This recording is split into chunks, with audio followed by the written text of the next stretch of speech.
जवान बेटी अपने ही भाई के साथ रूम के अंदर बेड पर लेटी हुई उसके साथ संबंध बना रही थी। दोनों आपत्तिजनक हालत में थे, लेकिन उसी बीच उसकी मां आ जाती है और वो दोनों बहन भाइयों को रंगे हाथों पकड़ लेती है। लेकिन उसके बाद जो तांडव होता है, जो मौत का नंगा नाच होता है, जिसमें एक को मौत के घाट उतार दिया जाता है, यकीनन पूरी वारदात सुनकर आप दांतों तले उंगलियां दबा लेंगे। तो चलते हैं और जानते हैं पूरा मामला। वीडियो को जरा सा भी स्किप ना। तो बात कर रहे हैं हम कर्नाटक के तुमकुर जिले की। वहां पर रहने वाली शीला, जिसकी उम्र 21 साल थी। शीला की फैमिली में उसकी मां और उसके पिता थे, लेकिन पिता दूसरे शहर रहकर जॉब किया करते थे। घर पर सिर्फ शीला और उसकी मां रहा करते थे। वहीं शीला के घर के बराबर में ही उसके सगे चाचा रहा करते थे और उसके चाचा का लड़का, जिसका नाम अनिरुद्ध था, जिसकी उम्र 26 साल थी, उसका शीला के घर पर आना जाना लगा रहता था। शीला उसी के साथ बातचीत करती, उसके साथ मार्केट जाती, यहाँ तक कि दोनों की पढ़ाई लिखाई भी साथ में चल रही। किसी को कोई ऐतराज नहीं था, किसी को शक भी नहीं था, क्योंकि दोनों का बहन भाई का रिश्ता था। वहीं 20 दिन पहले शीला और अनिरुद्ध दोनों रूम में बैठे हुए एक दूसरे से बातें कर रहे थे कि शीला की माँ रूम में आती है। वो शीला से बोलती है, मैं बाजार जा रही हूँ, कुछ सब्जियां ले आऊं बनने के लिए, अनिरुद्ध तुम यहीं पर रहना, अभी जाना नहीं। और वो मार्केट की तरफ निकल जाती है, लेकिन वो पैसे भूलने की वजह से कुछ ही देर में वापस आ जाती है। वो शीला को आवाज़ लगाती है, अनिरुद्ध को आवाज़ लगाती है, लेकिन अंदर से कोई रिस्पॉन्स नहीं आता, कोई जवाब नहीं आता। और वो रूम की तरफ बढ़ती है। वो रूम को देखती है कि अंदर से रूम लॉक है, लेकिन वो खिड़की में से जब झांक कर देखती है तो उसके पैरों के नीचे से ज़मीन निकल जाती है, उसके मुंह से चीख निकल जाती है। माँ की चीख की आवाज़ सुनकर शीला घबराती है, कपड़े पहनकर गेट को खोलती है।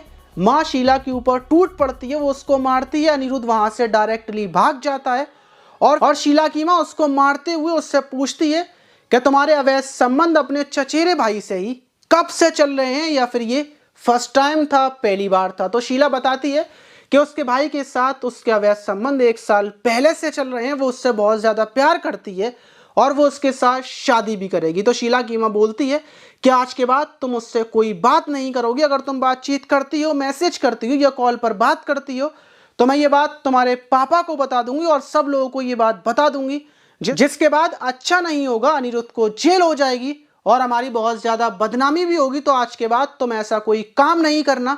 और शीला की माँ अनिरुद्ध को भी समझा देती है। उसको यकीन था कि आज के बाद उसकी बेटी ऐसा नहीं करेगी, लेकिन शीला के दिमाग में कुछ और चल रहा था।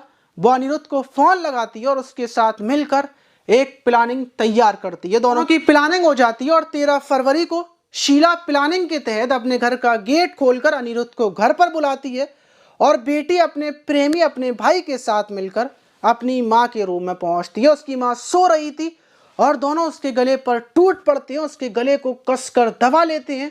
शीला की माँ की कुछ ही देर में जान चली जाती है और उसके बाद रात के 3 बजे के टाइम बॉडी को बाहर ले जाकर बाहर के ही नाले में फेंक आते हैं। सुबह होती है, शीला चीखती है, चिल्लाती है, पुलिस को फ़ोन करवाती है कि उसकी माँ गायब है। पुलिस आती है, पुलिस छानबीन में लग जाती है और कुछ ही देर में पड़ोस के ही नाले में लाश मिलती है। लाश को पोस्टमार्टम के लिए भेजा जाता है और जैसी दोनों ने प्लानिंग कर रखी थी, वैसा ही सबको लगता है कि शीला की माँ रात के टाइम बाहर आई थी टॉयलेट के लिए और उसका पैर फिसलने से वो नाले में जाकर गिरी और इसी वजह से उसकी मौत हुई है।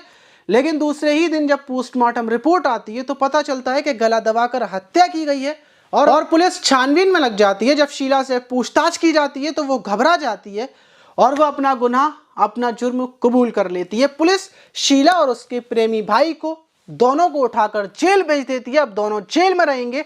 वहीं मोहल्ले में जब ये बात पता चलती है कि बेटी ने और उसके चचेरे भाई ने मिलकर उस माँ को मौत के घाट उतार दिया, तो मोहल्ले में सबका मुंह खुला की खुला रह जाता है। आप इस पर क्या बोलना चाहेंगे? क्या शीला को क्या सजा मिलनी चाहिए? कमेंट बॉक्स में जरूर बताइएगा। मिलते हैं किसी और वीडियो में।